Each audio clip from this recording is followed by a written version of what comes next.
Hi, I'm Lutz. I design a collection called Lutz Huelle and I am based in Paris.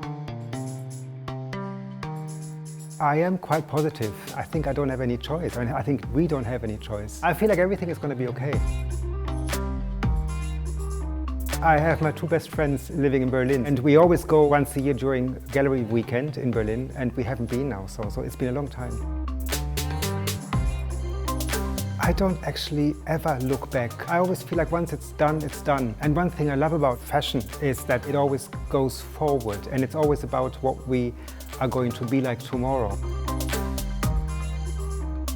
I always look forward to the future while I'm doing this job, because what we are doing is we are thinking about the future constantly. We are always trying to see what is going to happen tomorrow. At least I do that by looking at what's happening today. When social media first happened, it was amazing for us because it showed our work to people that hadn't seen it before. I'm trying to kind of set specific times for it now and don't let it overwhelm my life. But it does take discipline. The industry will get closer to what people's needs are again. Chanel or Saint Laurent, they always just dressed people, and it wasn't so much about marketing or merchandising, it was just about who that person was. I think we might go back to that idea of dressing people, really. I mean, it's easy to being worried all the time and looking at the world now and thinking that things are not going so well, but at the same time, it's already much better. And I think most people want to go forward in a positive way. For the first time ever, I did have a creative block when the first lockdown happened. I couldn't even think of how people would dress. It took me kind of a few weeks to realize why not do what is in front of me, which is why I did the pajamas. There is inspiration in everything. It's all around us anyway. Even if there's nothing, there's still something. When I don't have any more time, any more garments, I just go on until the last minute. I never do one collection, then stop, and then do the next. I literally do things until the last minute. That's why the show is such a good thing, because if we have a show, then I have to stop at one point because there's no more time. So this is when I know that the collection is finished. And then I always think, you know what, that collection wasn't finished yet. With friends, I'm a very social person. I would go mad being on my own all the time. This is something also I realized during the lockdown, that it's very hard for me to be without people. So I would say I'm happiest sitting in a bar somewhere with people and having a drink and just having a good time, really.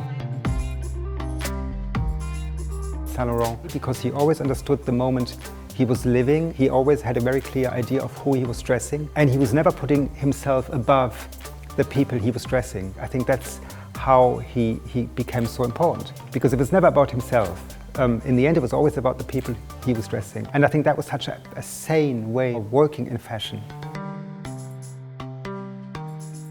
I've always loved the bomber jacket, but I think people know this by now because it's such a thing with me now. But I've always loved the idea of a garment having a certain language that is so clear and so understandable. And then when you take that garment and you take that statement and you push it somewhere else, it's like a language. You use different things to say something that maybe hasn't been said before. Lavender and lemon. Lavender just makes me feel at ease and it makes me feel calm. And lemon just makes me feel excited. My favorite novel is by an author called Michael Cunningham, Flesh and Blood, which is not so well known. It's just a family story, really, but I find it really touching and really emotional. I go back to it every 5 years, and then I know exactly what's going to happen, and I know exactly how it's going to affect me. It's such a beautiful book. The Centre Pompidou, it's just around the corner from where the office is, so I just go for an hour and then come back. It's such a beautiful building, and it's such a huge place of culture. Not get too worried about everything, to not get too wrapped up in the whole social media thing, because I can feel really that what's driving people mad now, because they compare themselves to the whole world. So what I would say is be okay with what your life is like, stick to what you like and who you are. I would hope that I can be the best version of myself, professionally and also humanly. As long as you treat everybody the way you'd like to be treated, then it's going to be okay, because then it's all going to be fine.